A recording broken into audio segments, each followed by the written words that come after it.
what I told you? Makeup! Good afternoon and good evening, and welcome to the Solon Planning Commission for October 24th, 2017. And we'd like to start with the Pledge of Allegiance, please. I pledge allegiance to the flag of the United States of America and to the republic for which it stands, one nation under God, indivisible, with liberty and justice for all. All right, welcome. We have a short agenda tonight, 3 items plus a minor, so we will go ahead and get started with the roll call, please. Thank you. Mr. Bentley? Here. Mayor Drucker? Mr. Mazur? Here. Mr. Newberry? Here. Mr. Palunas? Here. Excellent. And as stated, there are no changes to the agenda. We do have 3 items and a minor, so we'll go ahead with those. I'd like to now ask if there are any comments from anyone in the audience regarding any agenda item that they're not a party to the agenda. If they are, please come up to the podium and give us your name and address and why you're here. And thanks for coming. This is it? Either one. Oh, they all work. Yep, Oh, either they all one. work? Yep. Okay. My name is Maria Nastasi, President of Sherbrooke Gardens Condominium Association, 5721 Som Center Road. I think we're number 1 on the agenda for 5800 Ledgebrook. This is to reiterate that was spoken at a previous council meeting of October 20th, 2014. We want the buyer to be aware that because of the elevation of the property, 6 feet or more, that there will be water issues that will arise because of this. As you know, water runs downhill. If vegetation is removed, more problems will exist. There are natural springs that run on all sides of Sherbrooke Gardens and through Sherbrooke Gardens. I don't know if anybody's aware that this property used to be Solon Springs. You might be too young to know that. The buyer might consider adding drain tile to the back of the property so that, and especially if they're building a basement, so that the water doesn't leak through. What I'm speaking of is more of a good neighbor policy and let the buyer know the problems that might or will exist and to avoid problems in the future. Thank you. Thank you. I appreciate you coming out. It's very important that we all come out and participate in government. Thank you. Any other comments from the audience regarding any agenda items?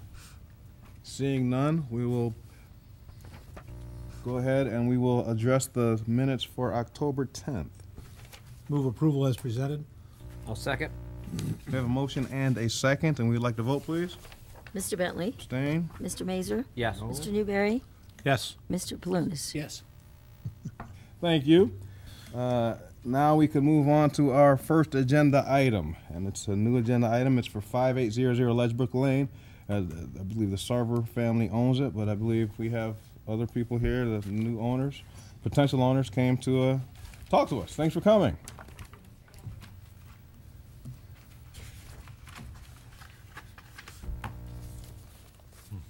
Good evening. Brett McCann, Kate Baker, hoping 5800 Ledgebrook Lane, Solon, Ohio. Yeah, so we are just here in regards to the hope of getting some variances passed. Right here. So our initial site plan is right here. There are a number of variances with this property. We've heard that there's some past history with this property, so there are a number of variances that go with it. So we're just looking to get those approved. Okay. Excellent. If you could do me a quick favor, and if you can't, we'll help you walk through like each one of the variances. Until you'll start on Ledgebrook and say the front yard setback variance is because you got the big lake pond there in the front, so we're setting the house back 100, right? Yep. No, right. Yeah. First one, maximum front yard setback variance. Yeah, with the pond there, we are going to need an additional setback there with the property. Number 2, not parallel to the street variance with the uniqueness of the lot and how there is the storm sewer that runs right through it. It's pretty difficult to have the lot facing the street, so we're looking for a variance for that as well. Number 3, maximum driveway with variance, then also minimum driveway with variance. part of that we're looking for the reason for the variance is there is already a structure in place as far as a driveway there, so we're just looking to keep that existing structure. Number 5, maximum amount of accessory structures. There are structures there that already exist, including a dock and a what was it one? And then a retaining wall, portion of a retaining wall. So we're looking to keep those as well. Accessory structure location, again, just having those there as well. Maximum accessory structure area variance, permitting the structure to be a maximum of 168 square feet in the area, and then existing patio totals approximately 764 square feet. And then lastly, the lot consolidation, how we are looking to combine the 2 plots into one plot. All right, excellent, thank you. It's a perfect explanation. I can understand. I would love to see the floor plan for the rest of the house, but I can't ask for it though, can I? You can ask for it. Shouldn't be Not the first floor. part of our decision. I know it doesn't. I just, I love this stuff. I agree with Mr. Bentley. Do you have it? Do you have the second floor plan anywhere on you? We have a mock Yeah. Thank you. We have them. Actually, we have them. potential. Sure. I think part of it is just with the complexities of this lot. It's difficult to kind of give you an exact approximation because obviously, none of this all this would kind of be out the window if some of these variances don't pass. But that is kind of what we're looking at if we have the variances.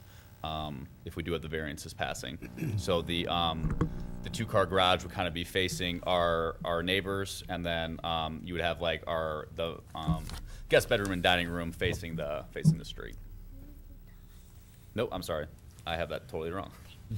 They would all be facing the neighbors, and then the garage would actually be going northwest, kind of looking up at Sherbrooke Springs.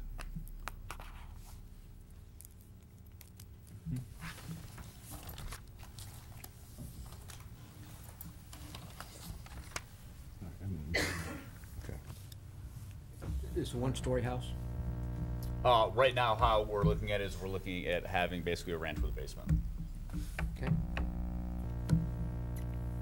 And we are aware of the issues with the storm sewer. We did have Roto-Rooter out. They inspected the sewer, and they gave us confidence that everything would work efficiently, even with with Sherbrooke Springs on top. With 6 feet, they said that the storm sewer should be able to accommodate, and they haven't had any issues in the past. Mr. Chairman? Yes. I know you did mention in caucus, but I did want to mention for the record that as any of the applicants can see, if the commission were voting on this, it would require the affirmative vote of 3 of the 4, since we're short a member this evening. So if any of the applicants feel they could benefit from a full commission, you certainly have that option. But if you feel you want to go forward this evening and the commission's inclined to vote, that's also fine. So. Perfect, thank you. And while I'm speaking, I did mention also in caucus, if the commission's inclined to go forward, I do have a couple of contingencies I'd like the commission to consider attaching to a couple of the requests. Sure. Thank you. No problem. Can I just ask Mr. Franklin to tell us the history of this location? There was a house there. I believe the house had burned down, and then there's been several requests over the years, probably 3 or 4 different requests to build, and the variances have been similar, but the issue has been that nobody's agreed to take over requirements for maintenance of the stormwater runoff system, and I believe the applicants are willing to do that. So that's always been the sticking point. Plus, you haven't had a floor plan before, and you have been shown a floor plan tonight. Thank you. I should mention here that we did receive a letter from Mark Katora, who is a city councilman in that area, which is Ward 4, and I'd like to read the pertinent part of it. I would like to make sure that the applicant is aware of the significant elevation differences that exist between this parcel and the properties to the west.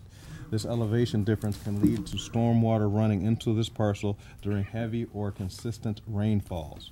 I want to make sure that all parties involved, including architects and builders, are aware of the potential for water running downhill into this parcel prior to construction. So Mark sent that letter, thank you. So we just want to make sure that we read that into the record as well. Yep, we appreciate Mr. Couture, and we are aware of the risks that are associated with the lot. Perfect, thank you. All right, any other comments from the? No, as long as they're accepting everything, I'm okay So with it. before we move, I need to open the public hearing, and this is for the lot consolidation for former parcels numbers 95233-006, 952-33-022. So this is a lot consolidation for those two lots, to bring them together to make one lot. One lot wasn't habitable anyway, but it's just to make them one lot. Anyone want to come up and have any say during the public hearing? Seeing none, can I go ahead and close it now? Then? Yes. All right. We'll go close the public hearing then. All right. So, people, what do you want to do? Go ahead, Bill.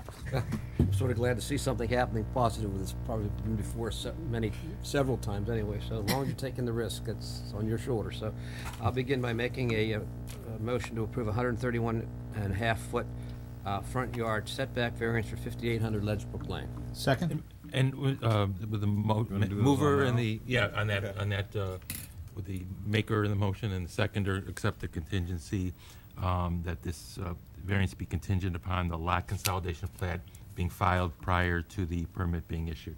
As stated. I was going to make that for the consolidation, but that's fine. Okay.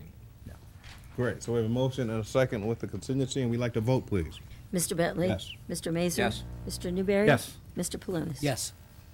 Then I'll make the motion to grant a not parallel to the street variance at 5800 Ledgebrook. I'll second. We have a motion and a second, and we'd like to vote, please. Mr. Bentley? Yes. Mr. Mazur? Yes. Mr. Newberry? Yes. Mr. Palunas? Yes. I will move for a 14-foot maximum driveway width variance. I'll second. We have a motion and a second. Just for the record, this is because the approach to the garage is wider than the 14 feet maximum that we allow for a residential driveway, but it just extends what's already there. Thank you. Thank you. Thank you. We have a motion and a second, I believe, and now we can vote, please. Mr. Bentley? Yes. Mr. Mazur? Yes. Mr. Newberry? Yes. Mr. Palunas? Yes. I'll make a motion for a 4-foot minimum driveway width variance. And I'll second that one. And we have a motion and a second, and we would like to vote, please. Mr. Bentley? Yes. Mr. Mazur? Yes. Mr. Newberry? Yes. Mr. Palunas? Yes. Move to allow grant a variance for the maximum number of accessory structures to accommodate the dock, the patio, the tire swing, and there was a fourth piece out there. Retaining wall? Retaining wall, thank you. I'll second. And how high is this tire swing going to be? Infinity. Kendall's going to be out that high, right, We Kendall? actually have a photo. Okay. We have a motion and a second, and we'd like to vote, please. Mr. Bentley? Yes. Mr. Mazur? Yes. Mr. Newberry? Yes. Mr. Palunas? Yes. Okay. I'll make a motion to approve an accessory structure location variance. Second? We have a motion and a second, and we'd like to vote, please. Mr. Bentley? Yes. Mr. Mazur? Yes. Mr. Newberry? Yes. Mr. Palunas? Yes. I'll move for a 596 square foot maximum accessory structure area variance. There you go. Second? Thank you. We'll have a motion and a second, and we'd like to vote, please. Mr. Bentley? Yes. Mr. Mazur? Yes. Mr. Newberry? Yes. Mr. Palunas? Yes.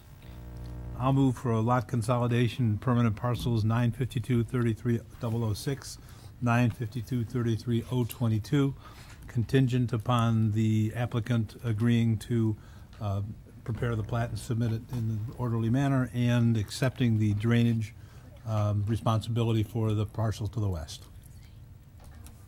Second. Excellent. Storm sewer. Yeah. Excellent. We have a motion and a second, and we'd like to vote, please. Mr. Bentley? Yes. Mr. Mazur? Yes. Mr. Newberry? Yes. Mr. Palunas? Yes. Congratulations. Thank you very much. Welcome to Solon.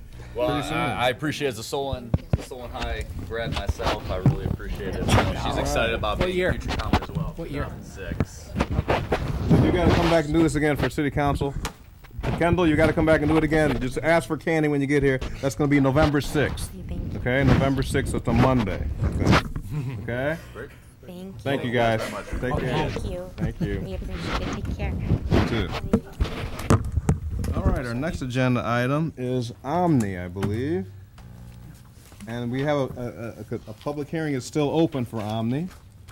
I'll go ahead and read these to get them on the record again. This is for the public hearing, and the permanent parcel numbers are 952-19005, 952-19006, 007, 008, 009, and 013. And this property is located near Cruzy Drive and Bainbridge Road, and what it's senior citizens residential. That's what we're trying to. That's what they're trying to put in there. So, show us some pretty pictures again, please, real quick.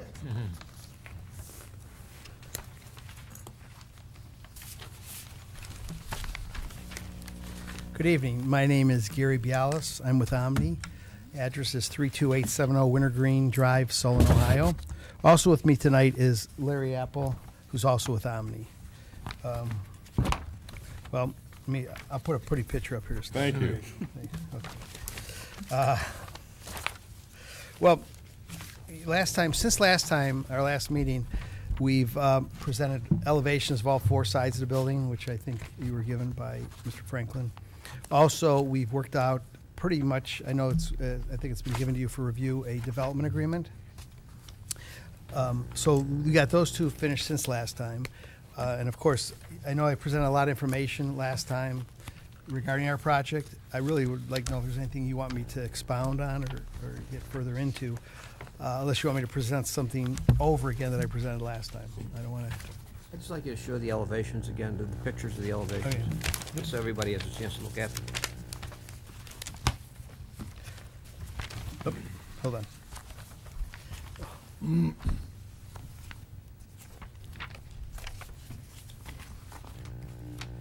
The photo I have up here now is just an elevation.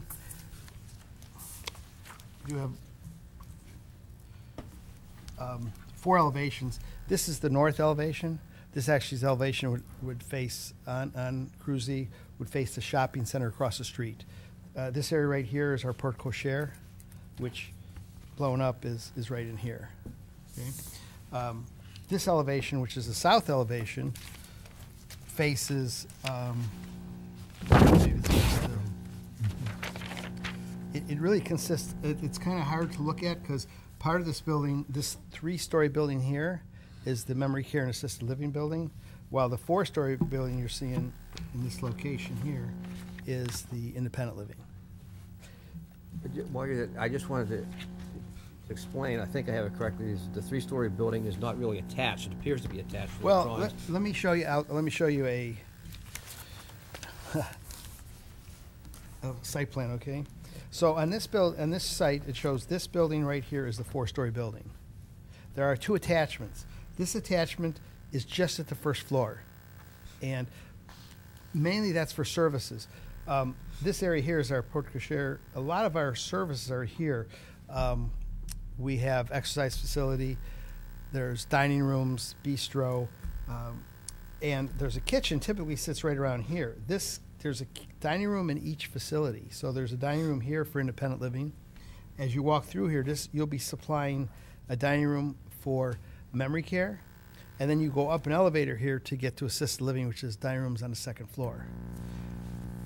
This other connection is actually not on the 1st floor, it's on the 2nd and 3rd floor.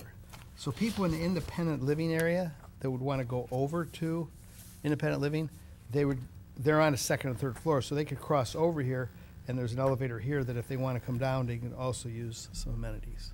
So there are 2 connections. We meet code from the distance. The buildings have to be so far apart for fire reasons and distance, but there are really 2 connections. Where will deliveries occur for your supplies? Okay, delivery, if there's an area here called the service area, and this is showing really a screened area which will match the same brick. So the services will come in here. There'll be doors in the buildings here to come in here. So most of the storage, kitchen, all this area will be in this area here. Is there a dumpster enclosure? There will be in this area also. And we know it has to be screened. It'll be screened also. Let me go back to the elevations. So the other 2 elevations we have are the east and west, of course. The west is the bottom here. Again, the porte cochere is along Cruzy. And again, a little hard to see. Right here is the 3-story building. The 4-story building's in the back. This elevation actually faces La Chaperon. And then the top elevation is, again, you're seeing only the independent living, and that faces Polycarb. That's what's there now, or vacated parcel of Polycarb. So this shows you all 4 elevations. They pretty much all match. They're all similar in ways. The one thing that I'll point out is on the 4-story building, we have balconies, and that's what they show here. They also kind of show in these areas. That only occurs on independent living. On the memory care and assisted living, there are no balconies. So our development agreement does speak about materials and that kind of thing. So what we're saying that we will do, and we will do per the agreement. Mr. Chairman? Please. Public comment? Sure. Are there any public hearings open? If anyone wants to comment on, they could comment now on any questions or comments on this agenda item. Well, we'll keep no. Well, thank you for suggesting that. We'll keep it open until we're done with them, and then close it up and move on. But all right, excellent job. Thank you, Mr. Bialis. Any questions, comments from? No, Mr. Chairman, I think, our job at this point is to decide whether or not this is in the best interest of the city of Solon to rezone these properties from historic business and limited commercial to senior housing and R3A. Based on the presentation I've seen here tonight, I don't see there's any objection. There's certainly a need for this kind of facility in Solon and everywhere. And I appreciate Omni coming in and biting the bullet and trying to ease our senior housing crisis slightly. Thank you. I agree. I concur. I can't wait till by the time it's done, I'll be ready to move in there. So I like that pool. They've got a little pool it looks like on the site there. That's a retaining. That's right. It's not a pool. It's a retaining pond. Some of us senior citizens have been looking for a place that doesn't involve a whole lot of yard work, that actually is in Solon, so that we can continue to serve the city. Absolutely. Thank you. Anything else? I think it's a great plan. I'm looking forward to it. As long as I don't have to live next to him. You're going to be in the memory unit. What?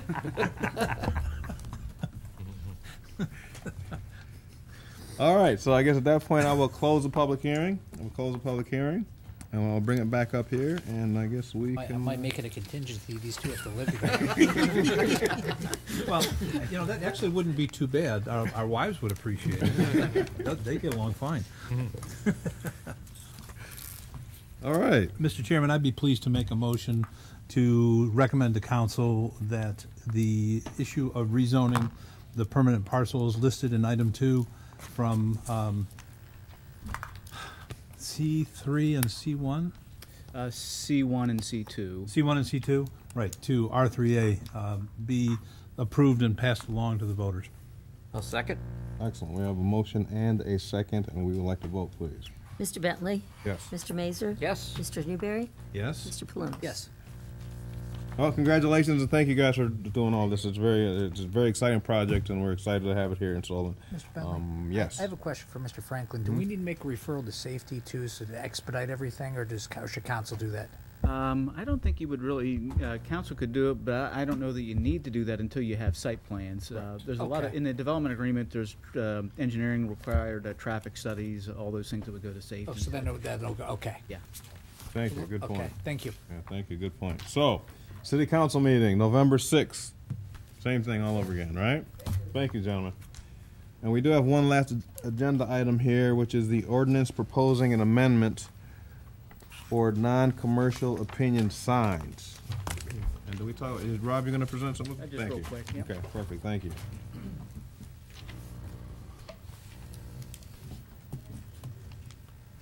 Oh, shit. We never did, oops. We never did close off.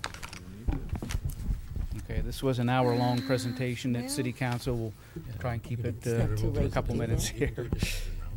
I won't make the same comments I made at council.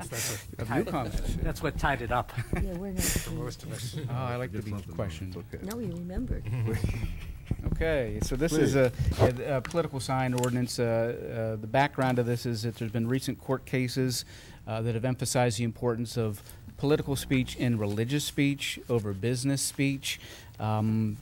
And those have been local cases and Supreme Court cases, and the Supreme Court has basically said that, confusing the issue, you can see how confused it is, where they say that at this point, any regulation that regulates political speech will be presumed to be unconstitutional unless unless you have a legitimate government interest. It's expected that, obviously that's not very clear, it's expected that a legitimate government interest is going to be protecting views for traffic and such, perhaps aesthetics, but these things will be cleared up in the coming year as more court cases come through, and then we'll know better what we can do and what we can't do. At this point, as Councilman Palunas had mentioned, the council was provided with, in a memorandum, 3 options: basically enforce the ordinances as they are and just ignore the court cases. The second option was to attempt to leave in the minimum requirements necessary to serve a legitimate government interest and protect the health, safety, welfare of the residents. And the third option, which was frankly recommended by the law director, was that we not enforce it at all, that it's that there's a possibility of legal action is too great. Council considered that in detail and determined that they wanted to go with option 2, which was to leave in to go with the leave minimum standards in place that protect the residents while taking out anything that might be in conflict with things that were specifically prohibited under the court cases. So the ordinance before you does that. Basically allows one permanent political sign all year long. That's actually in our ordinances now. Additional temporary commercial signs, 30 days before the election, you can have one political sign for any number of issues on the property. The ordinance currently says you can only have 4 issues. Clearly that will not withstand scrutiny. If you have an issue you want to advertise 30 days before the election, you can do it. This allows the political sign to be located up to the right-of-way. Its current requirement's 15 feet out of the right-of-way. Again, that's if it's 15 feet out of the right-of-way, it's probably going to be some yards. It's going to be so far back that you're basically taking people's speech away. So it's better to let it go up to the property line. A lot of the other requirements are left as far as the square footages. I believe those are defensible. Illumination's prohibited. But basically what it's doing is trying to take the requirements down to the absolute minimum necessary to protect the residents.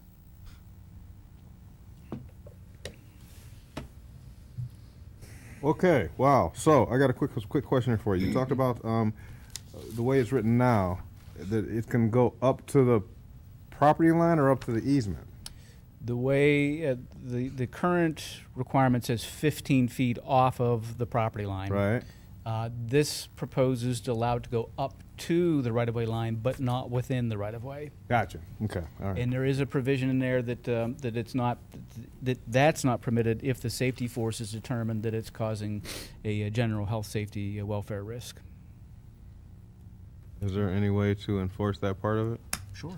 Okay. Yeah. What? Somebody puts a sign there. Go out there and measure. Right now. Oh, as far as I mean, it's just like it is now. I mean, Okay. we're not going to require a surveyor. If a sign is located clearly within the right of way, let's say it's closer to the street than the sidewalk is, the zoning inspector is going to know that's in the right of way, and they would move it back onto private property. That would be the enforcement policy. Okay. Okay. All right. Mr. Chairman? Please. I noted in the, there's 2 parts to this legislation. One is for permanent non-commercial opinion signs and one's for temporary. In the permanent non-commercial sign, it's stipulated that the signage is not located in any public right-of-way or easement and does not otherwise generally pose a general public safety hazard. In the temporary sign, it says it can't be located in a public right-of-way, but easement is not mentioned. That was on purpose. The permanent sign could be exactly like a commercial sign. It could have poles. It could be mounted into the ground. So there would be an issue if the city had to go in and do work. We're treating it the same as we would treat any other sign, which is kind of the test. The temporary signs, political signs are typically just metal rods that go into the ground. So I felt that would be be, in view of the court cases, that'd be too strict to say you couldn't locate one of those within an easement. They're too easy to move, and they're only there for 30 days. Do we make that definition, or do we make definitions of what we anticipate a permanent non-commercial sign and a temporary commercial sign? I would say no, we don't. And if somebody wanted to go through the trouble of digging post holes and putting them in the ground for 30 days, they'd have to remove them. But and my concern is most of this residential subdivisions in the city have a utility easement in back of the sidewalk that's somewhere between 10 and 12, up to 15 feet. If I'm going to go out there with a temporary non-commercial opinion sign and try to drive a 4x4 inch post into the ground to hold my sign up, the chances of me getting into the electric or telephone or CATV line are pretty good. And I just assume not have legislation that essentially authorizes that. yeah, it's like you said, unless you read it closely, like you obviously did, it's not like it calls it out. But the issue that I'd be concerned about is that you have a situation where you have an easement across the front of a property and they have no right to put up a sign, not for a 30-day period at all. I think that would be an unwise decision. I understand, but it does. But this legislation doesn't prohibit that kind of activity that could endanger the health and safety of our residents. Well, I think you need, obviously Planning Commission can recommend whatever you want, but we need to look at how political signs are typically installed. In the city of Solon today, I would venture to say there are no posts in the ground. I've not seen it. In the 30-day election sign is typically 2 wires that are stuck into the ground. Yep. But if you're concerned about that eventuality, then we could simply put in there the easement prohibition. My concern is that that could prevent the property owner from being able to put up even the the temporary, the 30-day sign. And I understand that, and I'm not advocating that we demand that temporary signs be located behind the easement. I just want to be sure that we have adequate definition of what we expect those temporary signs to be, as opposed to a permanent sign, so that if somebody says, I'm putting a temporary sign up and I drove it through the electrical line and my spouse says he put a temporary sign up with a metal post and drove it down through the electric line and got electrocuted, and the city allowed me to do it.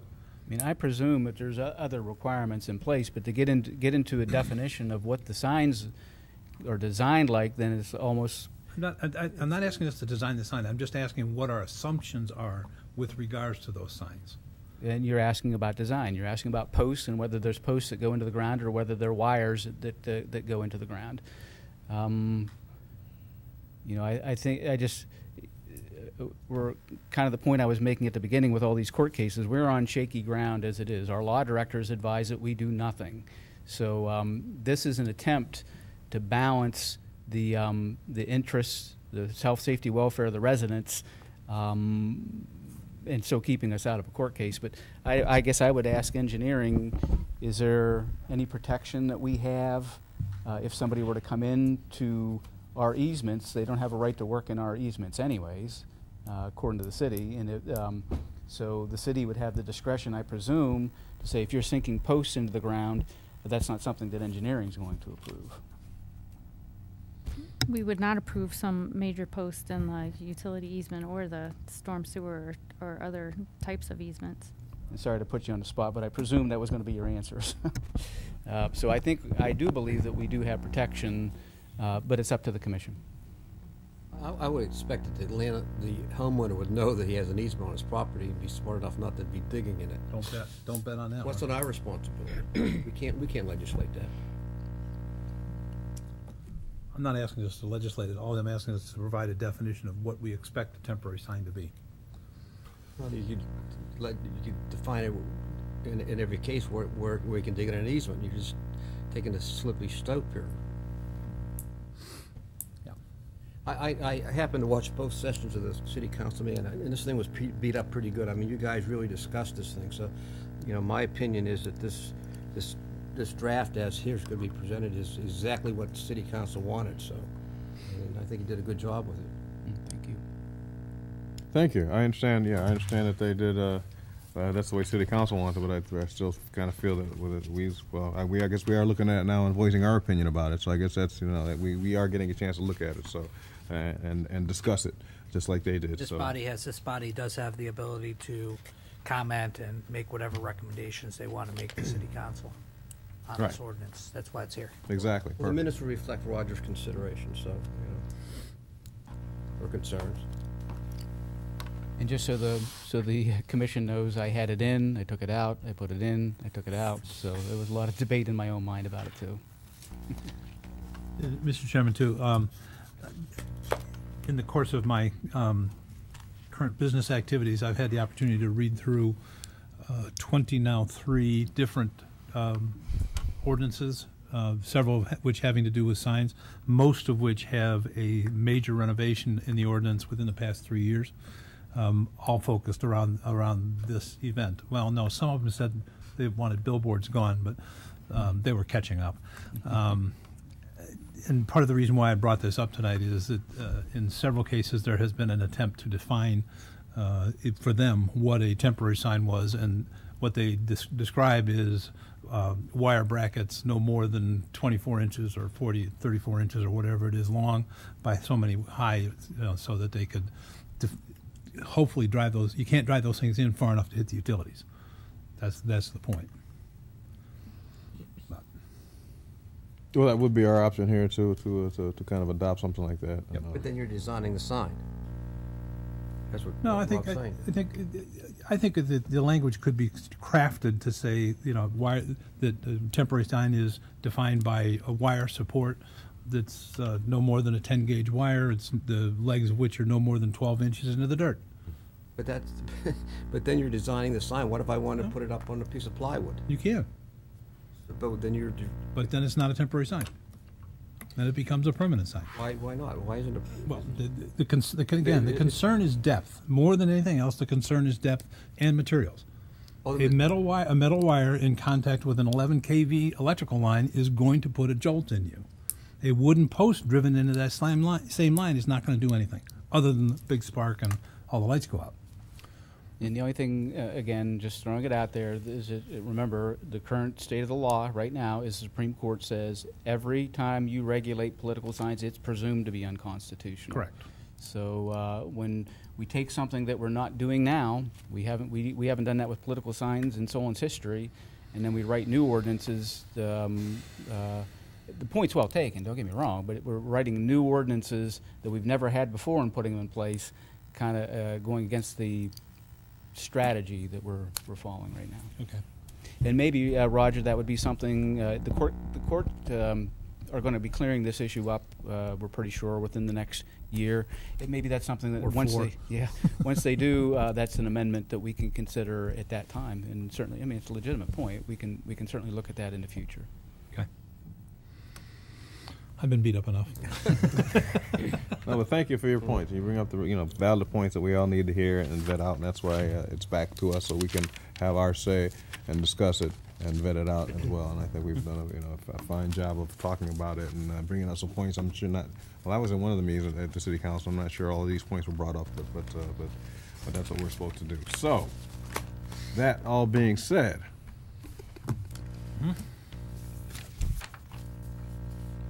I'd be happy to make a motion to approve the recommendation of the sign orders that's presented by Planning Director, Council. I'll second. All right, we have a motion and a second, and I guess we'd like to vote now, please. Mr. Bentley? Yes. Mr. Mazur? Yes. Mr. Newberry? No. Mr. Palunas? Yes. And you've passed. Excellent. Congratulations. No, we got to go back to council. Exactly.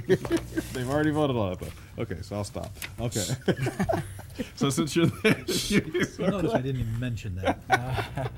go ahead and you got one minor, I believe. I do have one minor, and this did come in late today. I wanted to show it to the Planning Commission to see if you will consider it as a minor. This is obviously the former Paco's Tacos, and as you're probably aware, there's a new restaurant is moving into the building. Same folks that own Burntwood Tavern would operate it or own it. It's called Rosina's, and it would be an Italian restaurant. They only want to make modest changes to the former Paco Tacos building. Obviously, the skulls issues be removed. What they want to do, if we could pull out just a little bit, please. That's good, thank you. Is they want to have the Rosina sign. In this area here, they actually do want to have a rose motif.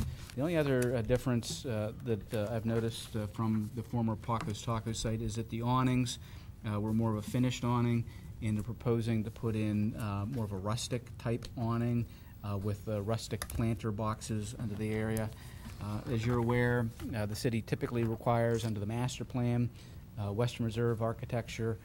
This building, the Davis Automotive dealership, and other buildings in that area are actually located in a unique district, the C4 district, which is motor service, intended to serve people coming off the highway, going back on, at least theoretically. So the same requirements have not been enforced over the last couple years within that district. Any other part of the central retail district, they would be. But again, the building's staying essentially as it is, other than the rustic shutters and the planter boxes. And there's another elevation here that you can see.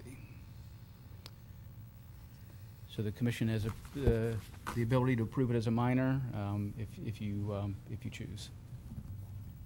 I love it. How quick can they open? Yeah, I'm hungry. They're open. They're moving quick. No doubt about it. It's fine to me. Perfect. Yeah, thank you, Rob. Excellent. Appreciate Thank you. it. Excellent. Okay, now we will entertain comments from the commission, and we'll go ahead and start with Mr. Mazur here. Wish everyone a happy Halloween, a safe Halloween. Watch out for the kids. Yeah. Excellent. Thank you. Mr. Newberry? Thank you. I'd echo my comrade's remark, comrade on my left, my leftist comrade. Also encourage everybody to take an opportunity to get out and vote on November 7th. There are some significant issues before the voters in Solon and others within the county and a couple statewide, but everybody should make sure they get an opportunity to get to the polls between 7:30 in the morning and 6:30 in the morning and 7:30 at night. Thank you. Excellent. Councilman? Nothing tonight. Ms. Beck, fire, engineering? Mr. Franklin? No comments tonight. No comments. No comments. So I'd like to make one quick comment, house cleaning here real quick. I'd like to make a motion to withdraw or remove from our inactive agenda 5800 Ledgebrook Lane. Second. Thank you. We have a motion and a second, and we'd like to vote, please. Mr. Bentley? Yes. Mr. Mazur? Yes. Mr. Newberry? Yes. Mr. Palunas? Yes. We don't need that one anymore, do we? All right. So with that, I guess we'll go ahead and I'll entertain some, well, actually, are there any comments from the audience? Unless the chairs can speak. No one out there, so I guess we'll go ahead and entertain the motions to adjourn. Make a motion to adjourn. Second. We have a motion and a second, and we'd like to vote, please. Mr. Bentley? Yes. Mr. Mazur? Yes. Mr. Newberry? Yes. Mr. Palunas? Yes. All right.